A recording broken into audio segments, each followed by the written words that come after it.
Hello, everyone. My name is Katie, and I'm an Environment Program Officer in the Climate Emergency Department, the City of Darebin. I'd like to start out this evening by acknowledging the traditional owners and the custodians on the lands in which we all are meeting. For me, that's the Wurundjeri people of the Kulin Nation, and I'd like to repay our respects to Indigenous elders and past and present. I'd like to recognize the continuation of cultural, spiritual, and educational practices of Aboriginal and Torres Strait Islander people. And I would like to also acknowledge that sovereignty has never been ceded. So tonight, I'm going to be your MC for the evening. I'm just going to start out with a few little housekeeping items. The webinar that we're participating in today is going to be recorded and will be posted on the websites of the four councils that are hosting tonight. As everybody is pretty familiar with Zoom at this point, we've got a chat function on the bottom of the left hand of your screen that you can use to chat with the participants. If you have any questions, please use the Q&A function on the bottom right hand of your screen. Just click on it and then ask your question. And when we get to the Q&A portion of the evening, we will, I will be asking the questions of our expert, Andrew. And if you have any technical issues that you would like to discuss with our Dave, our technical provider tonight, raise your hand in the middle of the bottom to indicate that you would like tech support, and he'll give you a help out. So to introduce the event, more and more people are choosing to power their homes with renewables. And now with affordable solar systems and the improved efficiency of electrical appliances, an all-electric home often will have lower energy bills than homes that are using gas, along with improved comfort and safety. Not only do all-electric homes save money, they can remove the health risks from indoor gas cooking, reduce greenhouse gas emissions, and save you money. So tonight, we have a webinar with our good friends from Renew, who is a national not-for-profit organization that inspires, enables, and advocates for people to live sustainably. This event is brought to you by the cities of Banyule, Darebin, Merri-bek, and Yarra, and all of the four councils, along with a number of councils across Australia, have recently launched electrification campaigns. So we banded together to bring you this webinar to help you on your journey. So I'd like to introduce now Andrew Redaway. Andrew is an energy analyst who's been involved with Renew for over 10 years. He's helped provide countless of households with independent energy advice. He's also worked for the Australian Energy Market Operator, the Australian Energy Foundation, and NHAR. He's trained in solar installations and is a certified passive house designer. So Andrew, if I can get you to join us now and take it away. All right, thanks for the kind introduction, Katie. So I'll just share my screen, bring up the presentation.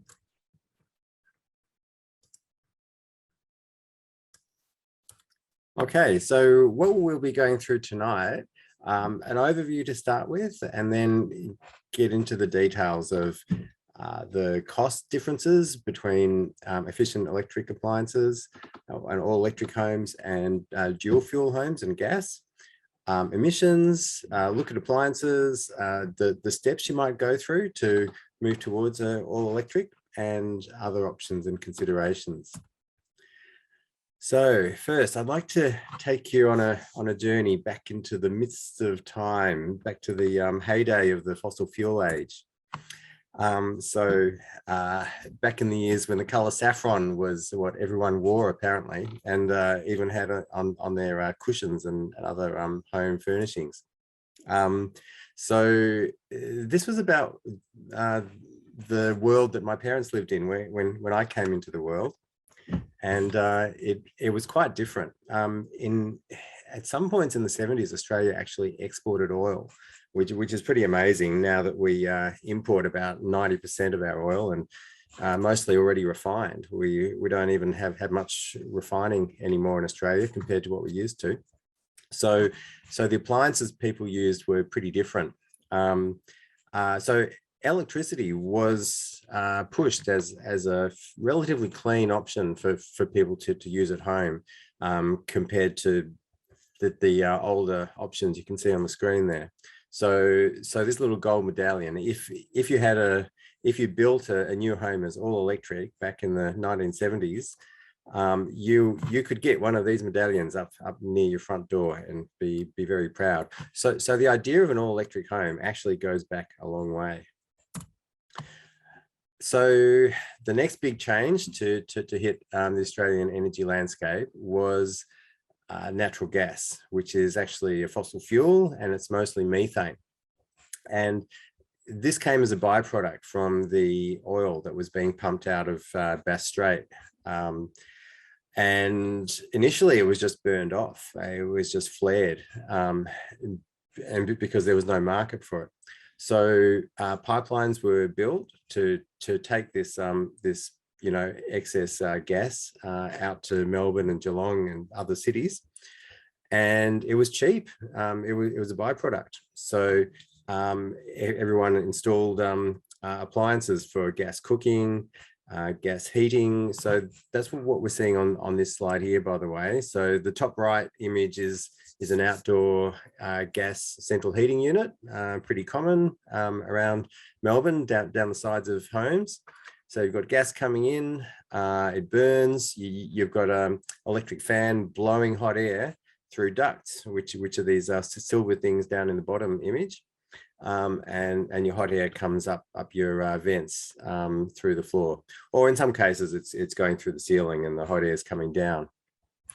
So that's ducted gas central heating, which uses a lot of gas. And gas hot water is the other one. So again, often down the side of the house, you'll see a hot water tank like this, which has a gas flame at the bottom. So it's just heating up the water in the tank directly. Okay, so the image on this slide, bottom left, is one of the oil and gas rigs out in Bass Strait. So it's got a pipe drilling straight down through the water, through the seabed, down into the rock, and extracting the fossil fuels, which is where our gas comes from at the moment. However, yeah, those wells are drying up. So yeah, as I mentioned, Australia now imports almost all of its petrol, and we're also the gas is now running out as well. So last winter, I think most of us are aware, there was a big energy shock in Australia with prices going up for electricity and gas for households and businesses. The reason that was most talked about in the media was geopolitical, so the war in Ukraine, all those sorts of factors. But an underlying factor is actually that the gas being produced in Southeast Australia is depleting, and there's not so much available anymore. Also, we're exporting lots of gas, which is mostly from Queensland and New South Wales, which is not so easy to get down to Victoria at times of, when it's a really cold winter's day and heaps of gas is required. It's hard to suck that through the pipelines fast enough and down from the northern states. So in Melbourne, the energy use in a household, this is just a really rough figure. Like every household is different. I'm always surprised by the diversity of energy appliances. I've spoken to households that have kilns in the back of their garden to fire pottery for their hobby or their business. There are households that run, amazing IT setups with servers all over the place. Yeah, there's a lot of diversity. But as a general rule, Melburnians would spend a lot of their energy for heating the home and cooling, not so much, but mostly heating. And yeah, also a reasonable proportion for heating their hot water for showers. All right, so let's look at cost. So all electric homes compared to homes that use electricity and gas. So what we call a dual fuel home. So yes, if you're choosing to go all electric, then your efficient electric appliances, they probably do cost a bit more to purchase and set up. But once they're there, then the energy bills go down compared to a household that is using gas for heating and cooking and hot water. So over time, it generally is an economic choice to be all electric rather than dual fuel. And it's not just because of the energy that's coming in through your electric cables and your gas pipes. It's also the supply charges. So even if you don't use any electricity, you still pay a supply charge on just to have that grid connection. And the same with gas. And so if you look at that option of severing that gas connection, that could actually save you a few $1,000s over 10 years, just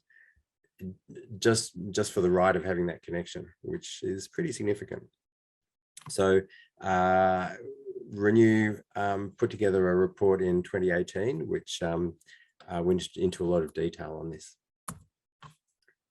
Okay, so sometimes people are a little confused by this. They say, but hang on, a unit of gas is only 3.4 cents and a unit of electricity is 23 cents. So how is it possible that you're saying that, you know, it's cheaper to run an electric heating rather than gas heating?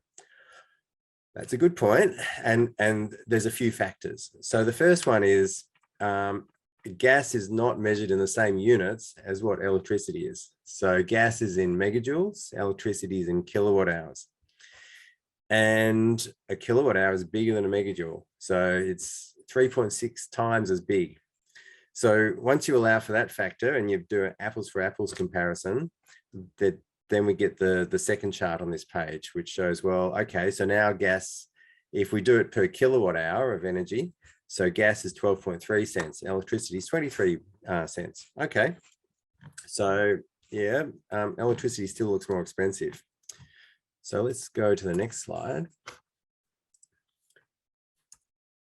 Yeah, here we are. So the previous slide was only looking at per unit of energy coming in through your meter, but that's not what you really care about. What you really care about is how much heat gets into your home, like either as hot water or as space heating. So this is where the big differences come. So if you're burning gas, then not all of the heat in that gas makes it into your home. You're always going to lose some heat that goes up the flue, or, you know, it gets lost into the air down the side of your house.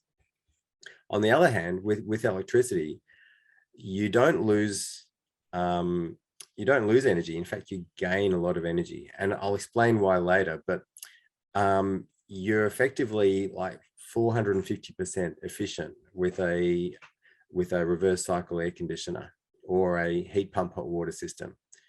You know, it varies unit to unit, but roughly you're getting much more than 100% efficiency. I know it sounds like you're violating the laws of physics and thermodynamics, but yeah, it does actually work. I'll explain why later. So once you take that into account, we get the pictures on this slide here, where the cost per unit of gas energy is actually way more than the cost per unit of electric energy delivered into your home. And that can lead to some pretty good bill savings. So this slide comes from a 2022 Renew analysis and report. So if we just look at the left two columns, so the dark blue and the aqua, is that aqua? Light blue maybe. So yeah, so a basic gas home, you're spending, you know, $2,800 per year. All electric, you're looking at $1,700, and that's in 2022. So you're saving probably around $1,000 per year off your energy bills. Now, this is just, you know, a sample home. As I said, all homes are different. Some would save more, some would save less, but just to give you an idea. And I think we're all aware that energy prices are rising, unfortunately. So these are some projections. So for 2024, yes, gas is going to be more expensive. Electricity is also going to be more expensive, but you're still going to be saving with an all electric home compared to dual fuel. And in fact, your savings get bigger as those as both of those costs increase proportionally. All right, now let's look at emissions. So this slide here is from a 2019 report, the fuel choice report I mentioned previously. So the chart is showing gas in blue, electricity in red, and it's the rough emissions, annual emissions. And it's showing that, so gas, like a dual fuel home would, in Melbourne, it would be a slightly more than all electric home using efficient electric appliances. So yeah, in 2019, using those numbers, yeah, you were going to save on emissions when you're if you're going for all electric rather than dual fuel. Well, that's 2019, which is already 4 years old. And if you're installing an appliance now, that appliance is probably going to be there for 10, 15 years. So if you think about the lifespan of that appliance, what matters in terms of emissions is not just the picture now, but the picture throughout that lifespan. And things are changing. So gas is actually getting dirtier. So previously we were sucking up gas out of a, you know, a sort of a relatively small number of wells that were being drilled down into the seabed under Bass Strait. Now we're moving to unconventional projects. So that's coal seams and fracking. And we're talking much larger numbers of wells throughout, yeah, all sorts of landscapes up in Queensland and in New South Wales. Comes with a whole bunch of environmental issues. Yeah, so gas is actually, as time goes on, the emissions are going up per unit of energy from gas. And electricity is getting cleaner. So we've had Hazelwood Power Station closed down. We've had Liddell in New South Wales shut down just a couple of weeks ago. Eraring's going to close in a couple of years. There's been others that have shut down. So that energy is being replaced by wind, solar, energy storage. If you install a electric appliance now, each year that it's operating, it's actually going to be running cleaner and cleaner in terms of emissions from the electricity that it uses. So if you compare 2030 projections compared to 2019, yeah, electricity from the grid is only going to be a little over a third of the emissions of what it was in 2019. All right, let's look at the appliances themselves. So here's just a quick general overview. So if we go back to 1960, we're talking simple resistive electric elements. So you've just got a wire with electricity going through it, which makes the wire heat up. So like a toaster, basically. 1990, in the middle of the sort of gas age of Victoria, we had gas for space heating and hot water and cooking. Again, pretty simple. You're just burning gas. And nowadays, what are the efficient options now? So we've got induction cooktops, and we've got heat pump technology for hot water and for space heating, just via a reverse cycle air conditioner. So heat pump, that's a bit of jargon. So what is it? Well, it's really this unit you've seen down the side of people's houses. Everything's down the side of the house, isn't it? So it's a heat pump unit. It's the outdoor part of a split system air conditioner. And if you're using it for heating, which you can, it's using electricity, but the electricity, all it's doing is it's turning the machinery. You're not running that electricity and just burning it as heat. It's just spinning the equipment. So what the equipment does is it's sucking in air that's, you know, blowing around down the side of your house.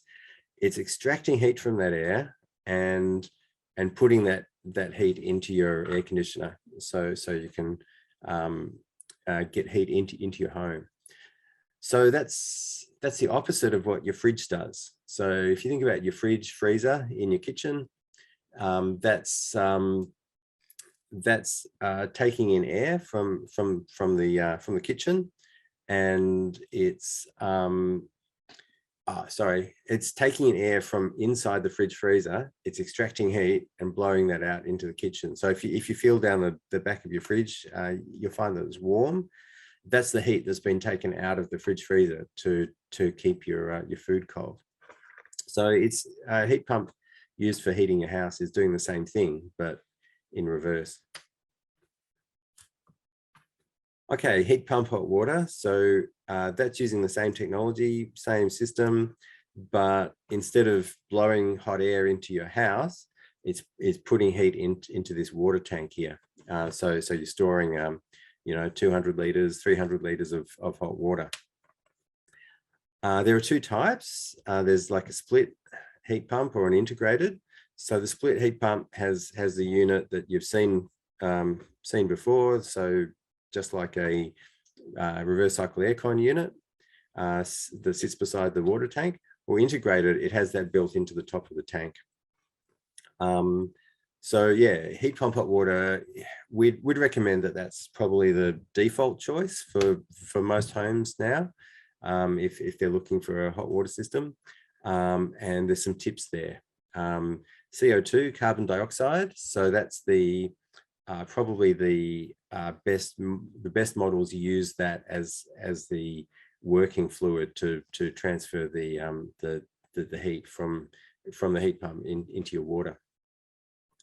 And a coefficient of performance is just the efficiency. So if you see a coefficient of performance of 5, then that's the same as saying it's 500% efficient.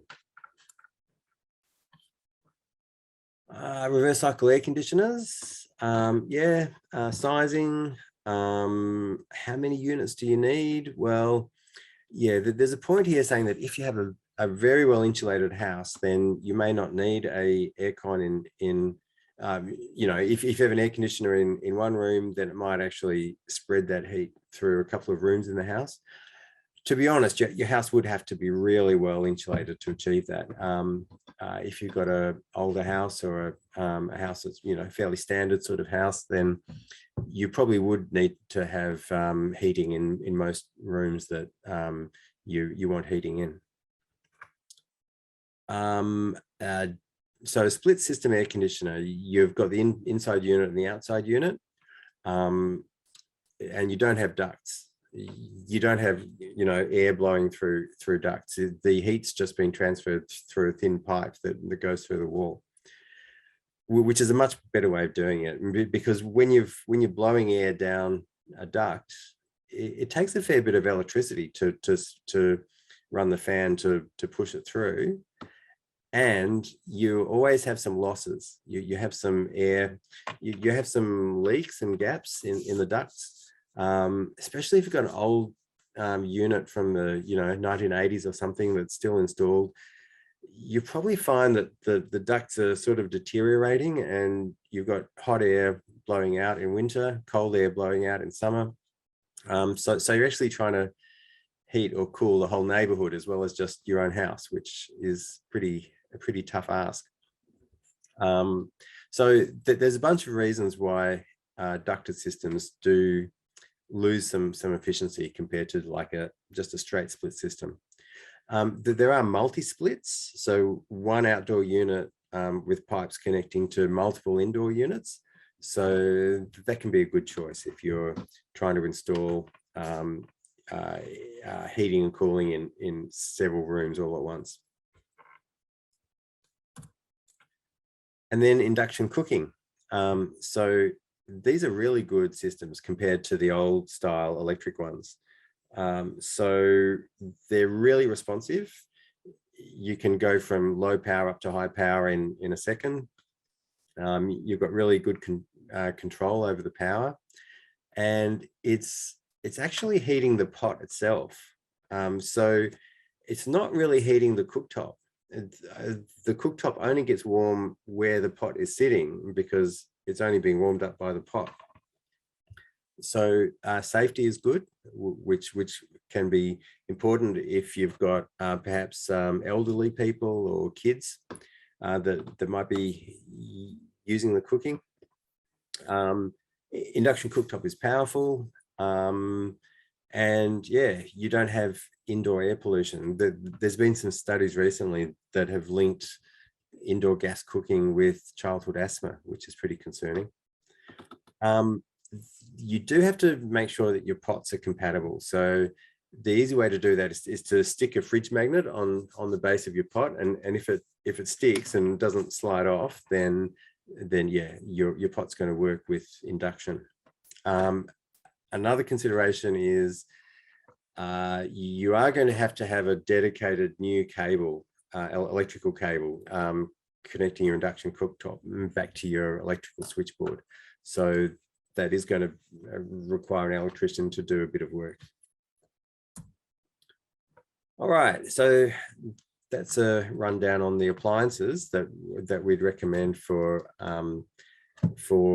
efficient electric to replace gas options. So now let's talk about how do you actually do it. Well, just as a bit of an intro, there are some government rebates and incentives to help people to get off gas and go efficient electric instead. So in heating, there's a program in Victoria called the Energy Upgrades Program. So if you're replacing an old like a gas heater or an old resistive electric heater, then you can get some assistance with that from between $150 up to $1,300.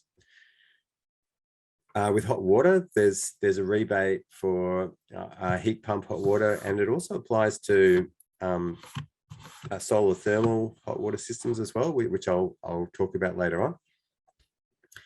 So they can give you $1,000 as a assistance to install one of these more efficient electric heaters. So if you're thinking about making the change, probably this is one of the main points that we'd like to get through in this presentation, is you don't have to think that you have to do everything immediately. You might get overwhelmed if you're thinking, oh, I have to replace the hot water system and I've got my, my ducted gas heating and there's the cooktop. Oh, it's all just too much to think about. Probably a better way to look at this is just to say, well, how old are your existing appliances? Okay, maybe your hot water system, oh, well, it's at least 10 years old, it could be 20 years old, who knows? All right, well, the idea there is to at least have a plan. So there is probably going to come a time when you turn on the shower and the water's cold. So you go out the side of your house and you see that there's hot water leaking out of your tank. And so that's not the time to start thinking about what type of heat pump you'd like to install. Because what you'll probably end up doing is just taking whatever the plumber has on the back of their truck. So it's better to just think about, have a bit of a plan. Yes, heat pump hot water system, is that the right choice for me? Okay. What type of model would I go for? Where might I be able to find one? So that when your hot water system does die, then you can get onto that quickly and actually get the unit that you want, rather than the unit that the plumber is used to installing and finds easy to install. And the same thing goes for your gas heating. So yeah, how is it really old? Is it fairly new? So just think about, like, when might you need to spend money anyway to replace your old heating system. So if you're going to have to spend money anyway, then paying for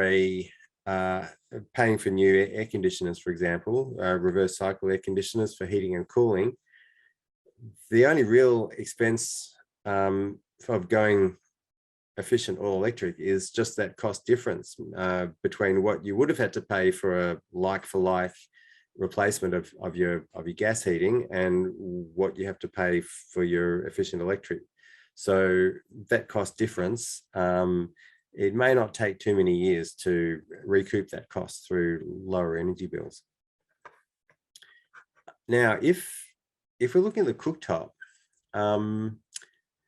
yeah, cooking doesn't actually use that much gas compared to hot water and heating.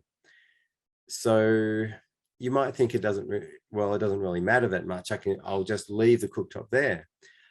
But the issue there is your daily supply charge, because if you're paying about $1 a day just to have the gas connected, then if you're only using that for cooking, then that ends up being fairly expensive cooking that you're doing. That gas is pretty expensive once you factor in that supply charge as well. So if that's all you've got, then it probably makes economic sense to replace it. I mean, even if it's not that old, if you're going to be staying in the house for a while, then the cost of putting in a induction cooktop, yeah, it'll be recouped just by that daily supply charge. Okay, so a couple of things to check is your electric capacity of your house. So even though these appliances are efficient, they still do use electricity. So you can imagine if it's like winter, everyone's coming home at say 7 o'clock at night, they're turning on the induction cooktop and the oven and the air conditioners for heating and the TVs and all the gadgets. Then so if you add up all of those appliances and how much power they're drawing at the same time, so the question is, how close is that going to come to reaching the power limit of your electricity supply coming into your house and your switchboard? So if you do need to get an electrician out for something, then ask them to have a look at this as well and say, well, I'm thinking about installing these other appliances in the future. Like, is my board going to need upgrading? Is my switchboard, my power board, going to need replacing with a bigger one, perhaps? Circuit breakers, so those little switches on your switchboard, so they're normally up, and then if you overload the power, it goes down. You have to come back and push it back up again. So that's a circuit breaker. And if you don't have space to install any others, then yeah, that probably does mean you'll need to upgrade your switchboard to a larger one if you're going to install air cons and induction cooktops and heat pump hot water. And another consideration is locations for appliances. So this is especially important for houses that have a instantaneous gas hot water system. So the hot water units I've showed pictures of so far, they've got a water tank, right? It's storing 200, 300 liters of hot water. But there's a lot of houses that don't have that tank. They've just got like a slim unit, like just up on the wall, external wall, which has water pipes going through it and gas pipes as well. So cold water goes in, gas gets burned, and it heats up the water as it goes through, and then it comes out hot. So it's instantaneous. It's not storing hot water. It's just when you turn on the shower, the water gets heated up just in time. So one of the good things about those units is how slim and small they are. So you might have a home which has space for one of those, but it's going to be tight. It's going to be hard to fit a hot water tank, which comes with a heat pump hot water system. So that's something to think about, and also external units for your air conditioners. So split system, you got your internal unit high up on the wall, your external unit. So they can go down at ground level. They can be mounted up on a wall. A good installer can get creative. It's possible to put them up on a flat roof. If you've got space like under a deck or under a house, then it's possible to put them there as well. So yeah, just start having a think about these considerations and what are the practicalities of going all electric. Okay, so here's a good home activity for everyone to get involved in, especially now that the weather's getting colder. So most homes do have one split system air conditioner at least, often in the living room. So maybe you've never used it for heating, but that's something that you could try out. So when you've got, say, an evening when you don't, let's say you've got gas ducted heating as well, but you've got an evening where you don't need to heat the whole house. All you need to heat is just the living room, the open plan living area. So if that's the case, then you can turn off your gas ducted heating and turn on your air conditioner in heating mode. So you need to find the heat button or the heat option on your remote control. So if you do that at times when it's suitable, then you could do that for a couple of months, for example, and see what the impact is on your next gas bill and your next electricity bill, and compare it to a similar time like a year previous. And you'll probably find that yes, your electricity bill does go up because you are using electricity for running that heating, but your gas bill should be lower than what it was last year, and your overall position, you should be saving money. Now, the provisos on that is if you got one of those ancient air conditioners, which is just like a square unit that goes straight through a hole in the wall, yeah, probably not. They're nowhere near as efficient as the modern ones. But yeah, otherwise, I'd say give it a go. Now, if you're building a new home or doing a major renovation, then really it's a no-brainer. Just don't put gas in. Just go all electric. And while you're doing it, make sure the insulation is good and the draft ceiling. So yeah, there's any new home has got a star rating on it. Up till recently, it's the maximum's always been, sorry, up to recently, the legal minimum has been 6-star rating. That's going to change. The minimum is going to be 7 stars. That's as designed, by the way.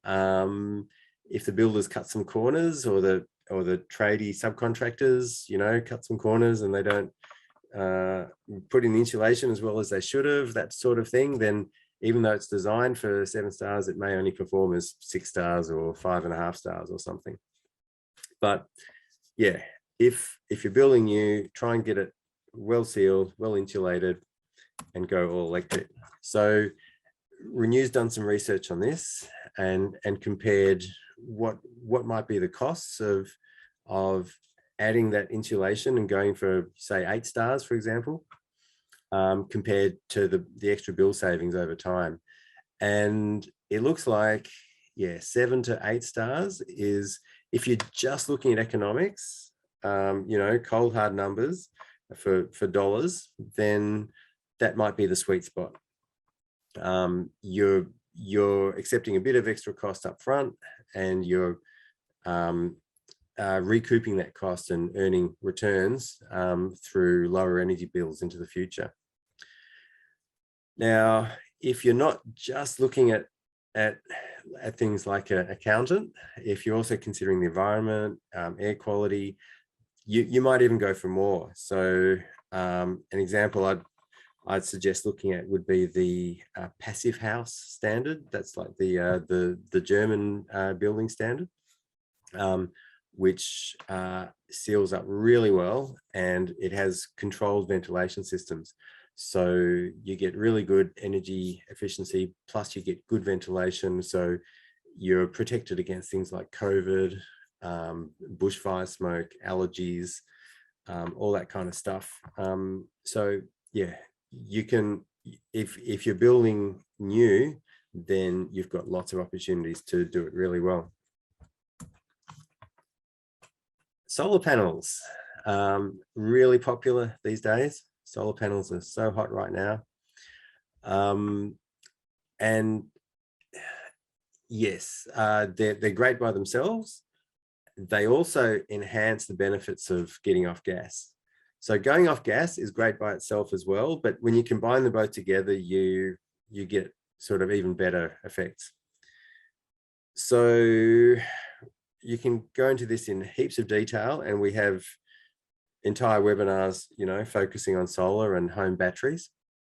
But the simple message is, as long as you've got a sunny roof and you're going to be staying in the home sort of long term, then yeah, it's a good deal economically and environmentally to put solar panels on the roof. Once you do that, then you're generating your own electricity, especially in the sunny part of the day, say 10 a.m. to 4 p.m. So that's when you would want to run your appliances as much as you can. Use your electricity. Batteries, they have some benefits, but we'd probably still see them as a niche market at this stage. Still not, economically compelling for most households. Now, if we look at the economics again and look at combinations of going all electric and putting on solar as well, so solar electricity. So the source for this one comes from the Victorian Government Gas Substitution Roadmap, which came out a year or two ago.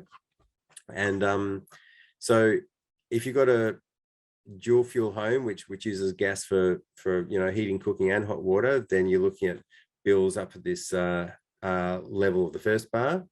Now, if we go all electric, then you can get down to the second and third bar.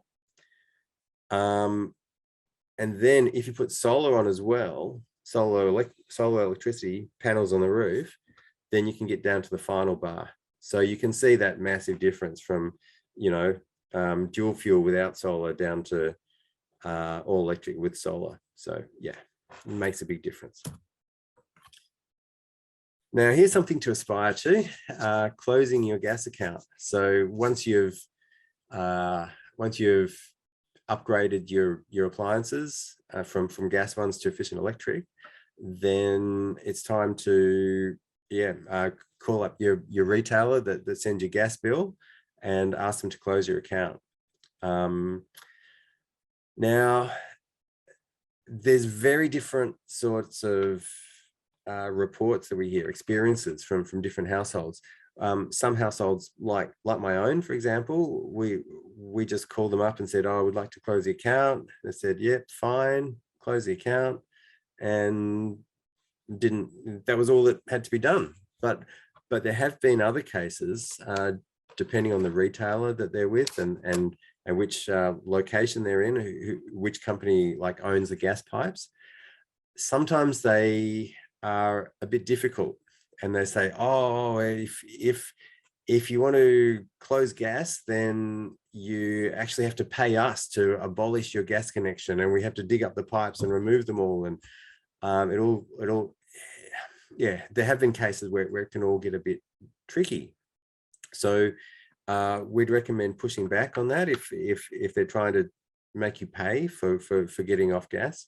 And if necessary, I'd suggest getting in contact with the Energy and Water Ombudsman in Victoria. Raise a case with them and escalate it if necessary. If you feel like you're not being treated properly by the companies. So all electric or all electric. So here we're talking about getting off petrol as well. So electric vehicles, yes, their prices are coming down, but they're still more expensive than an equivalent petrol car, but the running costs are a lot cheaper. And if you really want low cost transportation, then I'd suggest to have a look at electric bicycles as well. So there's a Victorian government subsidy, so you can get $3,000 off an electric vehicle while the subsidy lasts. And there's also a benefit that's come in more recently. If you get a vehicle on a novated lease, so through your employer, where you don't have to pay up front, you're just salary sacrificing part of your salary to pay for your car, like effectively a car finance. That's actually a really good deal because there's no fringe benefits tax. So you can pretty much get your car as a tax-free item. All right, so that was explaining the mainstream path to get off gas and go all electric. Now, there are some other options and considerations. I'm not sure how much time I actually have. If I'm running a bit tight, then if one of you guys could let me know. Otherwise, I'll just keep pressing ahead with this. And we'll have plenty of time for questions at the end. So some alternatives from the mainstream. And another way that you can get hot water and still get off gas is to go for an electric resistive hot water system. So this is an old style electric hot water tank. So you got your tank, 200, 300 liters down the side of your house, but you'll notice it doesn't have that fan unit anywhere, not at the top, not beside it, because it's just got a element in it, like your toaster, basically, or your kettle, actually, in your kitchen, your electric kettle. That's all it is. So cheap to buy, reliable. There's not much to go wrong. The downside is that when it's running, it's going to use probably about 4 times as much electricity, or maybe 5 times as much as a heat pump hot water system. So usually the only way this might make sense is if you've got a big solar system to produce the electricity that it's going to use. So if you've maybe got more than 20 solar panels, then this could be an option. And if you're thinking of having solar electricity installed, then you might upsize your solar system if you've got the roof space to provide the electricity for your hot water as well as everything else.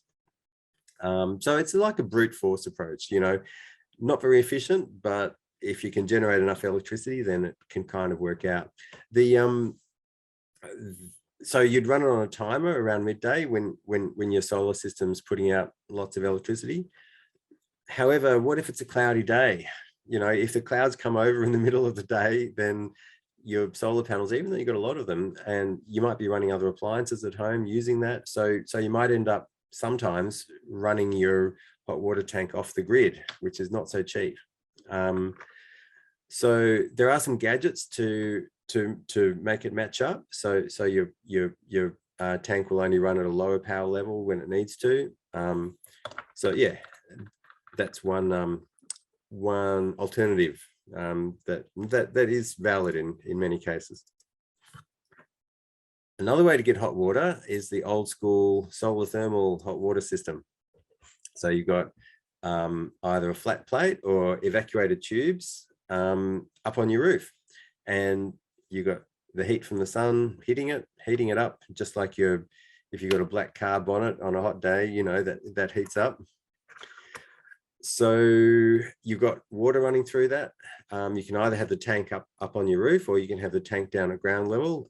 If it's at ground level, you need a pump to circulate the water through, so it goes up cold and it comes down hot. Yep, this is also a valid option. However, it's losing market share. It's not as popular as it used to be. The main reason why most of these units are still being installed is because of an old legacy requirement in the building regulations that kind of sort of, not quite, but sort of forces people to install a solar thermal hot water system on a new house if they don't have a rainwater tank. Yeah, it's all a bit messy. That requirement is going away soon, which is great. But yeah, solar thermal hot water, yes, it's a valid option. In winter, it's probably not, yeah, it's almost definitely not going to produce enough hot water for you to run your showers. So you're going to need an extra heating method as well. So either gas, or you can have a resistive electric element in there. So some of those complexities are the reasons why we would generally recommend a heat pump as the sort of standard alternative, standard option these days. Now for cooling, we've talked about reverse cycle air conditioners, which can do heating and cooling. As a cooling only option, there's evaporative cooling, which has traditionally been a low energy, doesn't use too much electricity to cool your home. So how this works is you've got wet pads that air is forced through with a fan, and the evaporation of the water produces a cooling effect. So to use this, you need to have a lot of airflow going through your house. So you need to have windows open. So it's a bit of a traditional sort of approach, open everything up and have a breeze blowing through to cool it down, enhanced by that evaporation. So it's going to use probably 10 to 20 liters of water an hour evaporating out. So you've got a bit of water consumption, and it relies on evaporation. So if you have one of those humid heat waves, then it's not going to actually work that well. So if you've got 45 degrees humid heat wave, then yeah, these days the general recommendation is to, instead of opening up your house and when you have a really hot humid days, if you've got an air conditioner, like a good modern air conditioner, and you've got insulation, then you're probably better off closing up your house tightly and running the aircon. That's probably going to be more effective. Hydronic heating is a type of heating that's generally a bit of a niche option. It's more of a premium. It's pretty expensive to purchase and the labor to install it as well. Yeah, plumbers aren't cheap, and you need a lot of plumbing work to install one of these systems, because you've got it's got hot water running through your house out to all the heaters, etc. Well, actually, it can be radiant heaters like what we're showing here, or it can also be hot water pipes that run through the floor. So almost all of the hydronic heaters in Melbourne are powered with a gas boiler, so like a big gas hot water system. It is possible to get a heat pump option to heat up the water that goes through your hydronics. It's not so easy to find an installer that does heat pump hydronics, unfortunately. So yeah, that's a valid option, but you may have to invest a bit of time and energy into engaging with and finding some tradespeople who can really do a good job for you. And the efficiency of the heat pump for this option, it's probably not as good as just the efficiency of a standard split system air conditioner. So yeah, if you really don't like the idea of having air moving through your house, maybe you've got really bad allergy issues or something like that, then that's certainly an advantage of hydronics. But if you're looking more at the economics, then yeah, just a standard reverse cycle aircon on the wall, easy to get installed, pretty cost effective, and it does cooling as well as heating. Now, here's a few special cases. So let's say you're a household that, say you're just one person, you've got a low flow shower head, you only have a short shower, like, 4 minutes or something, then the amount of hot water that you use every day is actually going to be really small.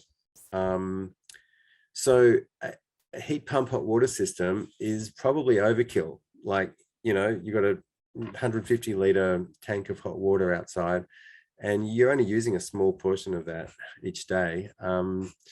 So on an economic basis, you might actually be better off with a instantaneous gas hot water, because it's only going to heat up the amount of water that you're using. So yeah, that's one niche case.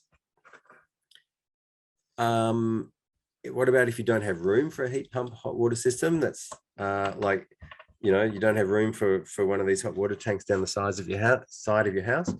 Then, well, yeah, that could be a niche for a solar thermal hot water system with the water tank up on the roof.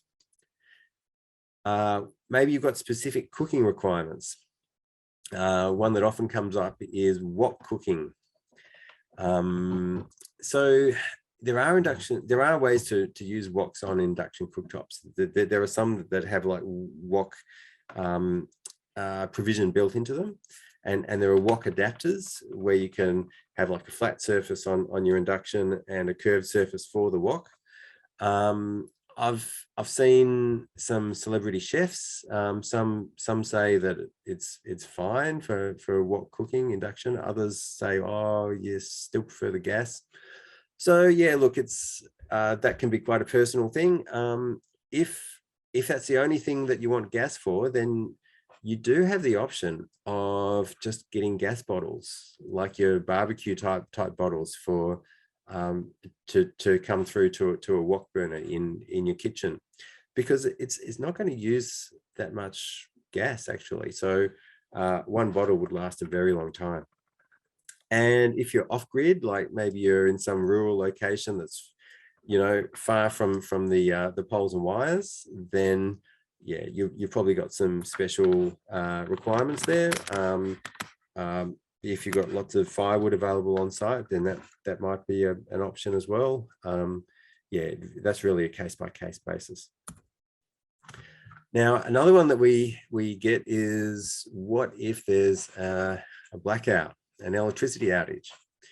So trees have fallen down on the power lines, perhaps. No one in your street has power. So isn't that going to be terrible if I'm an all-electric home?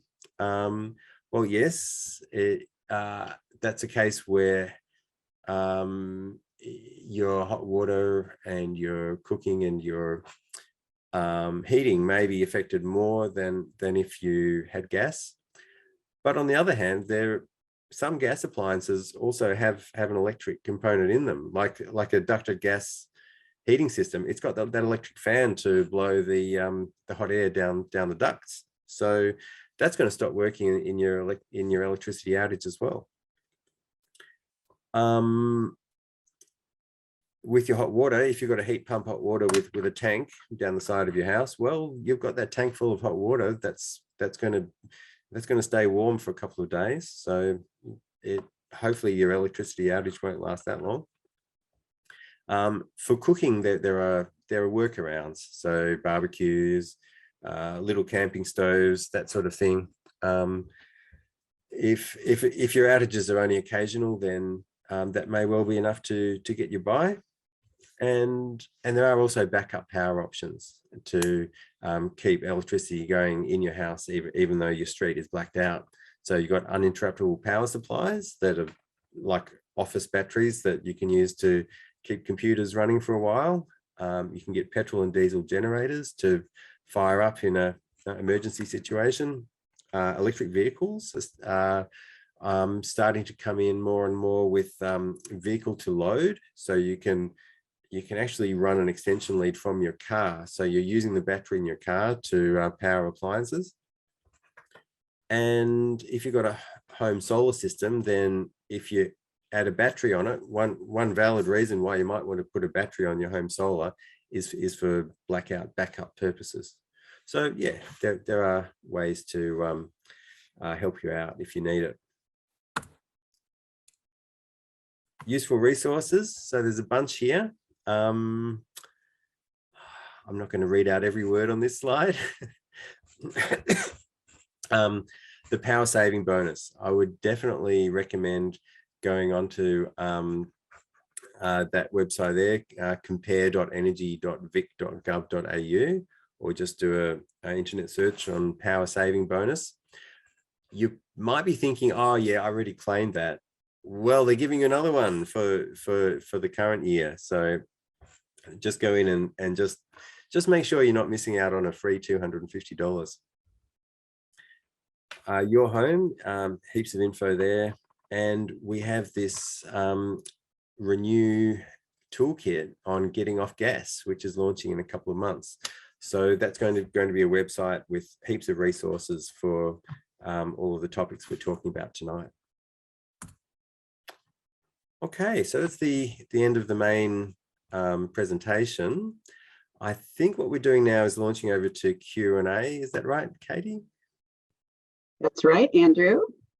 I hope I didn't go too far over time for my section. Okay, well, we have lots of questions, so let's just get right to it.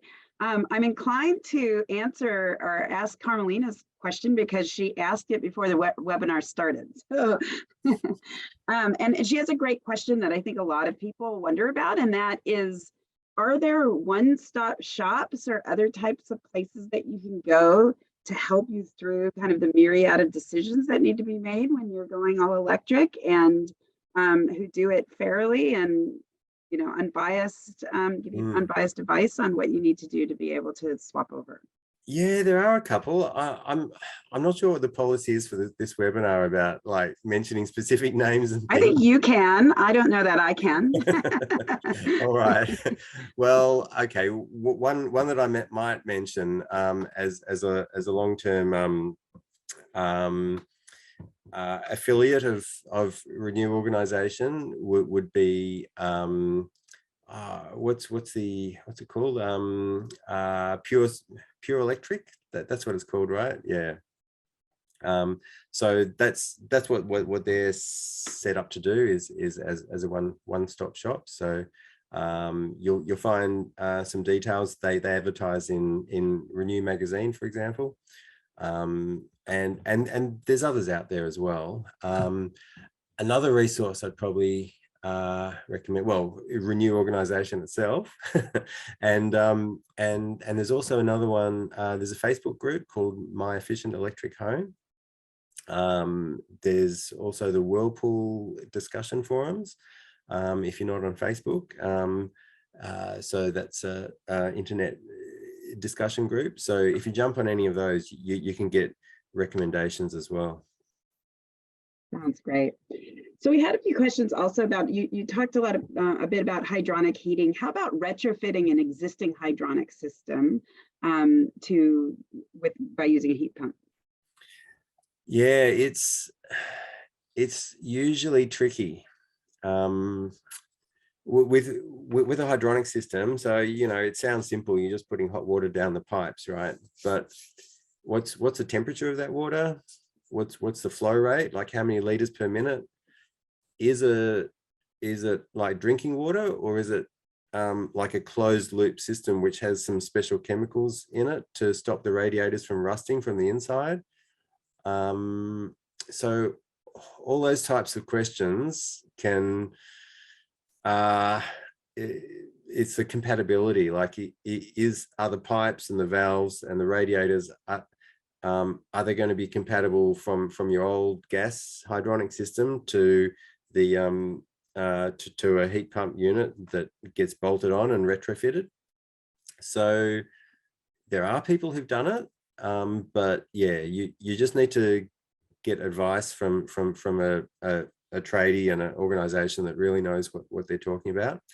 Often one of the issues is the temperature. So with a gas hydronic, I think we're talking like 80 degrees or somewhere getting up to that level. So the radiators are sized for pretty hot water that going through them. And most heat pump hot water units, the temperature is not that hot. It's more the 60-degree level that what you normally have for you know, hot water for your showers and things. So if you just swapped it over, then you might not be getting enough heat out of the radiators because the water going through isn't as hot as what it used to be. So yeah, you just have to check all of those types of issues. Yeah. And Kathleen had a question here that it's kind of near to dear my heart as a non-Australian.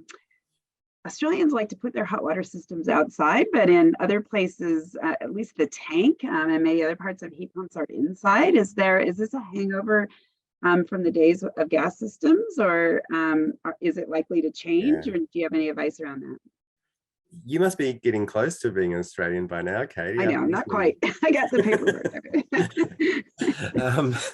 Yeah, well, it's interesting. The previous unit that I lived in had a gas storage hot water tank in an indoor location.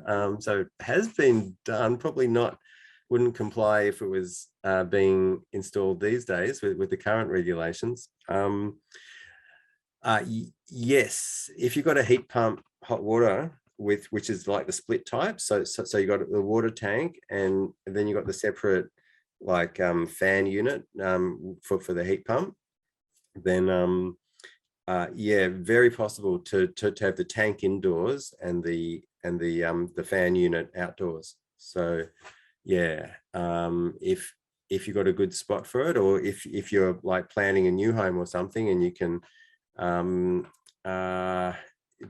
build in a location for the tank indoors, then that can be a great way to make space for it. And yeah, as a side benefit, it's going to run a little more efficiently as well, because it's not going to be yeah, all of these hot water tanks have insulation like in the wall of them, but yeah, you still are going to lose some heat. Like when it's really cold air outside, the heat will slowly leak out over a couple of days. So if you have the tank indoors, then it helps with that one as well. Thank you. Can you talk about some of the practical considerations with electrifying that are specific to apartments rather than houses that people might find? Sure. Yeah. Well, probably the first one is the space issue again, because a lot of houses, a lot of apartments, finding space for a heat pump hot water or an outdoor unit of a split system air conditioner, space might be at a premium. So that's one. I haven't got a silver bullet for that, sorry. Although on the other hand, a lot of apartments already have electric hot water with just a fairly small hot water electric hot water tank in a cupboard somewhere, for example. So you may already be partway down the electrification path already. Cooking shouldn't be much of an issue. I mean, it's induction cooktop doesn't take much more space. It's just the electrical supply to your apartment. Depending on where the wiring comes from, then the electrician might have trouble upgrading that if necessary. So yeah, it can be a bit more tricky than a big freestanding house that has more sort of space and freedom of options. Yeah. So another question is kind of related. How about instantaneous electric systems? Yes. I did have a slide that sort of warned against that, but didn't really explain why. So I'm kind of not surprised there was a question. Yeah. So instantaneous electric, what that does is, so let's say you turn on your shower. If you have a tank of water outside, that's not instantaneous, right? So you're drawing on that water that's already heated and you're drawing that into your shower, 10 liters a minute or whatever it is. With instantaneous, you have no tank.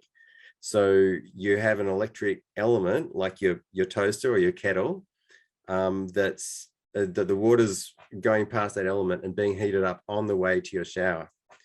So it works. You need a really powerful element. So, and instantaneous electric heater, it's going to use a lot of power just for a short duration. So say 5 minutes while you're having a shower. And so you're condensing all that energy into a short time period. So there's a couple of downsides for that. Firstly, depending on what kind of electricity plan you're on, it's already started in Queensland that some homes are being forced onto a demand tariff. So what that means is they look back on your records for the last three months, for example, and say, oh, what was the time in that last 3 months when you had the highest, power? And if you had, right, okay, so you had a shower and your instantaneous your instantaneous electric heater was going at 15 kilowatts of power for like 5 minutes. Oh, okay, that was your maximum, so we're going to slug you based on that interval, even though it was 2 months ago. So that's one of the issues. If those tariffs come in, then it may end up being quite expensive, just because of those spikes in the electricity power that you're drawing from the grid. The other issue is it doesn't correlate that well with solar, and because if you've got solar on the roof, then that might be generating at, I don't know, 3 kilowatts, 5 kilowatts of power for 5 hours, 8 hours. So you got this nice sort of gradual power output from your solar, and then in the middle of that, you got this big spike. So you're going to be exporting electricity like most of the time, and then you're suddenly going to be importing from the grid while you have a shower. So yeah, it's, in terms of working together with solar, it's better to have that tank, so you can be gradually filling up that tank, and it matches up nicely with your solar, like over 3 hours or 5 hours. Somebody also, Pascal, mentions maybe there are new heat pump technologies for instantaneous hot water, for electric hot water in Europe. Have you heard about that, and whether they might be coming to Australia?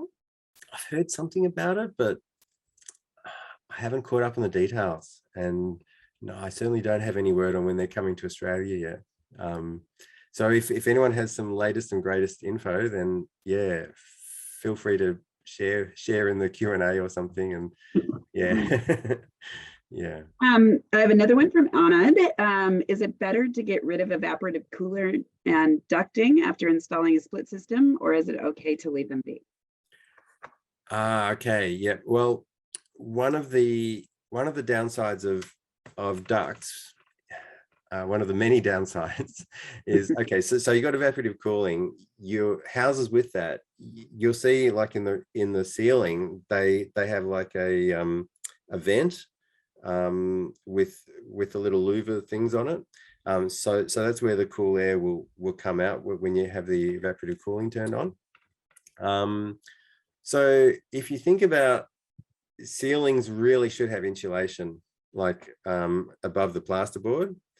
And if you've got a duct coming in, then that's a hole in your insulation, right? So it's compromising your ceiling insulation.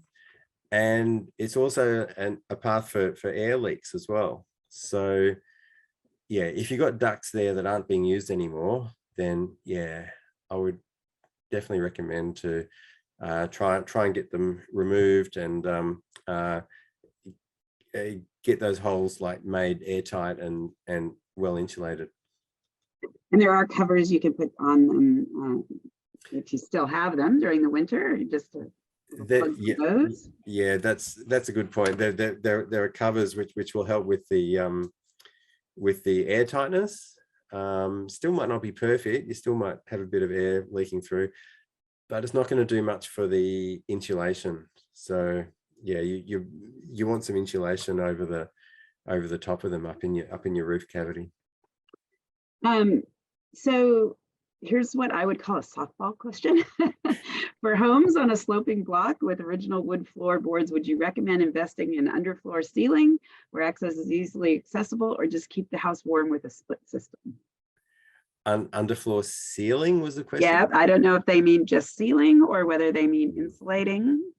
Yeah, so You see some houses, and especially they've got old floorboards, and like the timber has shrunk, and you have these big gaps in between the floorboards. That's terrible, especially if it's like a sloping block, as you were describing. You get the cold air just, blowing up through your feet, sort of thing. So yeah, I would definitely try and get the air tightness addressed. So there's various products you can get to, like even these little sort of squishy tube things that you can roll down to fill up any gaps in between your floorboards, in various products. And they can be DIY jobs as well. You don't necessarily have to hire someone to come and do that for you. So that would be the first step, and then the next step, which you may be referring to, is underfloor insulation, where you put some like insulation bats, like soft blankety type material under the floor to help hold the heat in, so you're not losing heat out in winter, or stop block heat from coming in through the floor in summer. So yeah, that's a good idea as well. But usually with insulation, you'd go top down. So you'd make sure your ceiling insulation is good. Then you think about walls and window insulation, and then the floor would be probably the third priority for insulation. So somebody, John here has a stand-up gas stove that's in a space that's 54 centimeters wide, with drawers and cupboards on each side, and hasn't been able to find an induction cooktop that would fit this space. They're all much wider. Do you have any indication of whether there's narrower induction cooktops, or any tips for situations where people don't want to redo their whole kitchen? Yeah, 54 centimeters is unusual. Like normally they're 60. I'm guessing it's quite old. There's a couple of options. You can get portable induction stoves. They're really cheap. I don't know, $100 or $150. Well, cheap compared to a whole brand new stove. And you just plug them into a normal power point. They only have like one burner on them, but you could have more than one of these. They have dual burner ones as well. Oh, dual burner. Yeah. Okay. Yep. So that's one option. Another option, there's actually an article, I think it was the latest edition of Renew magazine, had an example of someone who had this exact problem, and they found a really creative way to leave the gas cooktop where it was, but they removed the metal pieces on top, and had some type of like surface made up that fitted really nicely on top. And yeah, so I think that may have been me. Oh, was it? Yeah, that's mine. Oh, sorry, Katie, I didn't realize. You can probably describe wider, so it's you still would have the issue of trying to find something that fits that 54 centimeter. If you've got limitations on both sides, that still might be a tough one. Right. Wow. I didn't realize we had the author here. That's awesome. Yep. Yeah. Okay. And that, I think your idea about getting just using like a cutting board or something and put on it, and then putting portable inductions on the top is a really great way for anybody, whether you're renting. It's a very accessible way to, in some cases, get rid of your last gas appliance. Yeah. Okay, let me see. Can hot water heat pumps be used on electricity from a solar system, so just during the day? Sorry, what's the question? Hot water heat pump? Can you, if you have solar, is there a way for heat pumps just to run during the day when solar is producing? Yeah, well, a heat pump, hot water, because it's so efficient, the amount of electricity power that it draws is not that high. We're talking about 1 kilowatt. So like the standard solar system being installed now is probably 6.6 kilowatts. it'll only generate that much in perfect solar conditions, but yeah, even in sort of moderate solar conditions, around the middle of the day, it would hopefully be generating, say, 2 kilowatts maybe. So that leaves you some kilowatts to use in the house and some to use for your hot water system. So the simple way is just to set your heat pump hot water on a timer. Just say, well, turn on at say 11 a.m. It'll only run as long as it needs to heat up the full quantity of water, and say, well, turn it off at 4 p.m. And generally that would be good enough, I think, if you got a like a decent sized solar system, like, you know, 10, 15 panels, that sort of thing.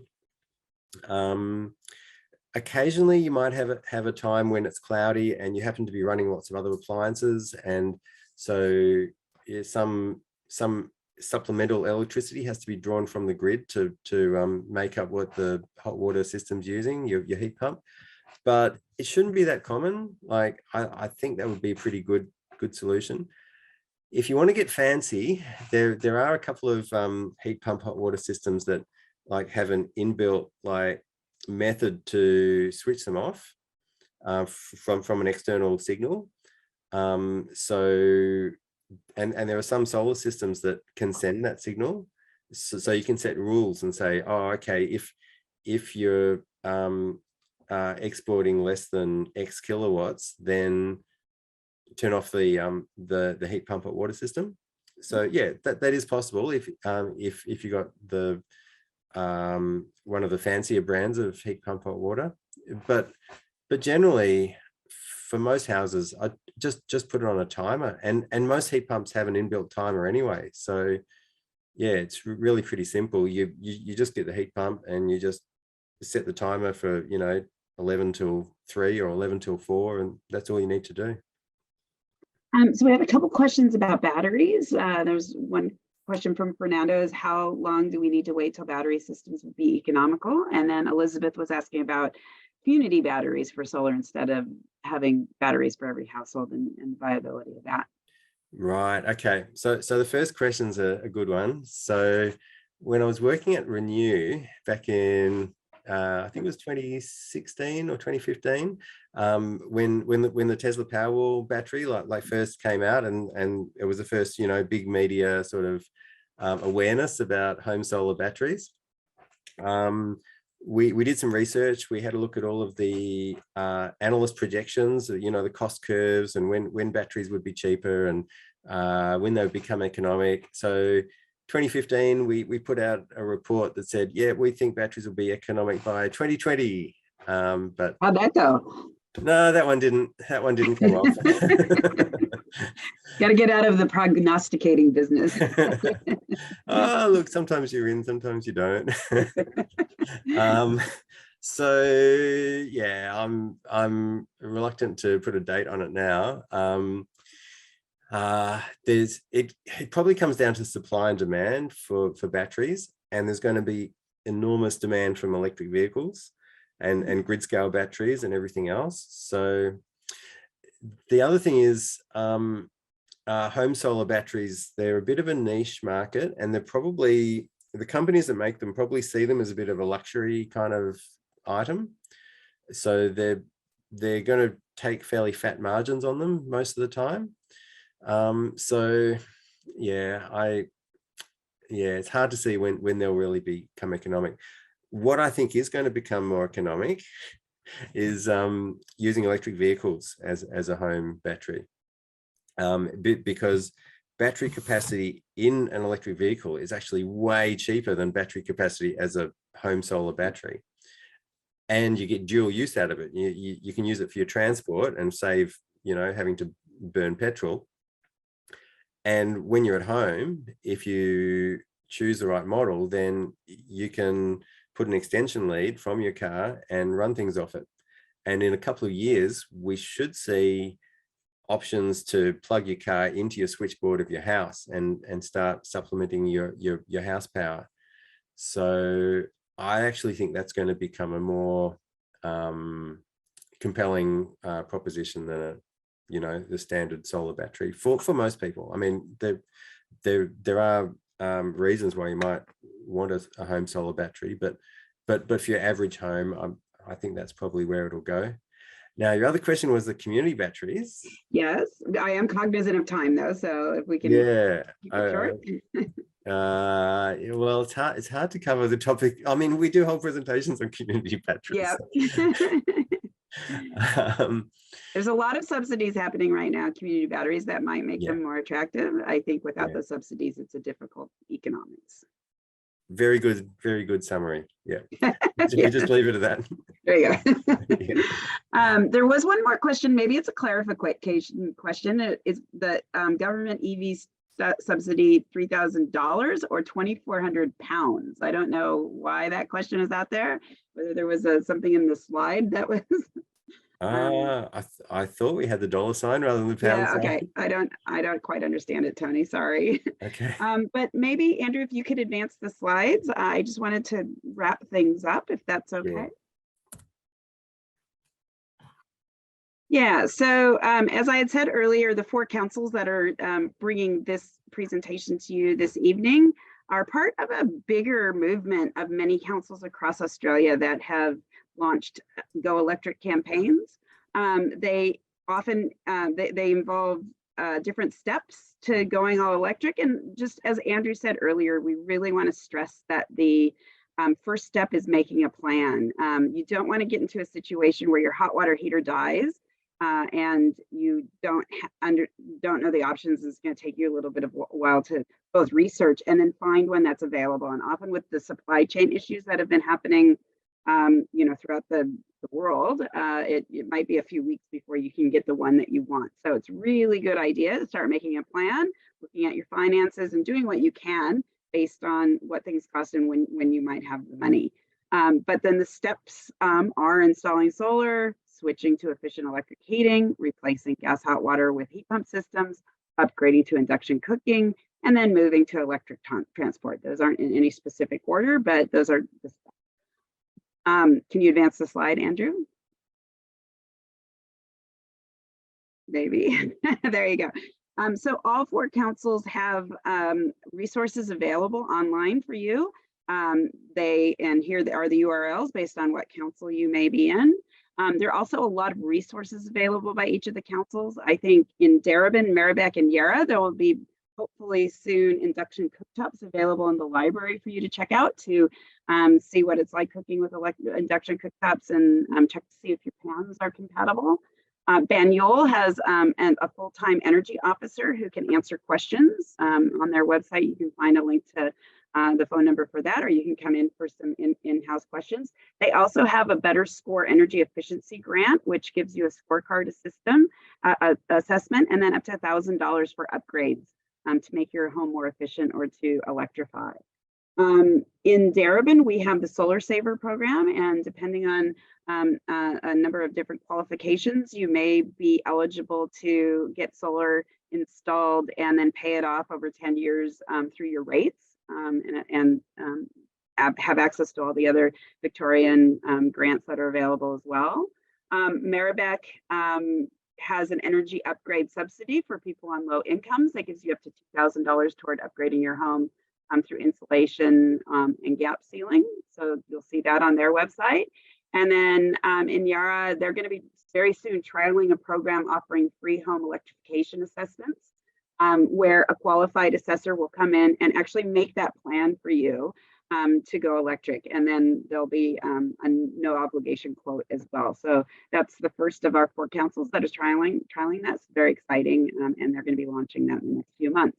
So please, we've got a number of electrification events that are happening this Saturday at the Preston Market between 11 and 1. There's going to be a pickling demonstration from Open Table on an induction cooktop, so you can see how easy it is to use induction cooktops, and you can also take some pickles home. And then there's a number of other, there's an online induction cooktop course, and then another event that's at the Fitzroy Library. So check out all of our websites to see when those are. And that's it for me. On behalf of the 4 councils, I want to thank Renew for hosting this webinar, and thank Andrew for his time. If you have any questions, please, please reach out to the various councils and check in with us if you have any questions, and good luck on your journey.